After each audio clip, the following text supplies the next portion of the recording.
মূল উদ্দেশ্যটা হলো যে যাতে আমরা নিজেদের পছন্দ মতো শিক্ষকের কাছে পড়তে পারি।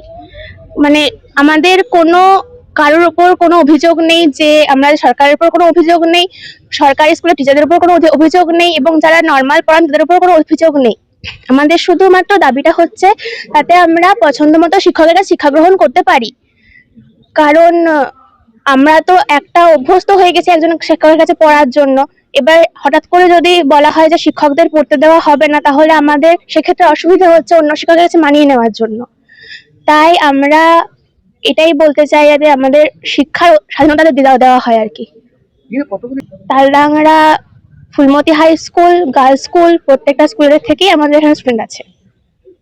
বিষয়ে বলার আছে সেটা হচ্ছে যে আমরা যারা টিউশন পড়ছি তারা সকলেই যে সেই স্কুলের টিচারের কাছে টিউশন পড়ছে সেটা কিন্তু নয়। এমন এমন টিচারের কাছে টিউশন পড়ছি যারা অন্য স্কুলে হয়তো চাকরি করেন এবং আমাদের তালডাংরায় পড়াচ্ছেন। সেক্ষেত্রে নাম্বার দেওয়ার ব্যাপারটা এখানে আসছে না, কারণ সেখানে পড়লে তবে তো নাম্বারটা দেবে, তাই না? যদি সেই স্কুলের টিচারের কাছেই পড়া হতো, সেক্ষেত্রে যদি বলা হতো যে নাম্বার দেওয়া হবে না, সেক্ষেত্রে সেই টিচারের বিরুদ্ধে আমরা সরকার আর কি এফআইআর করতে পারেন বা তাকে শাস্তি দিতে পারেন। কিন্তু সমস্ত টিচার সেরকম নয়, তাই না? আপনার নাম? আদ্রিতা মাঝি।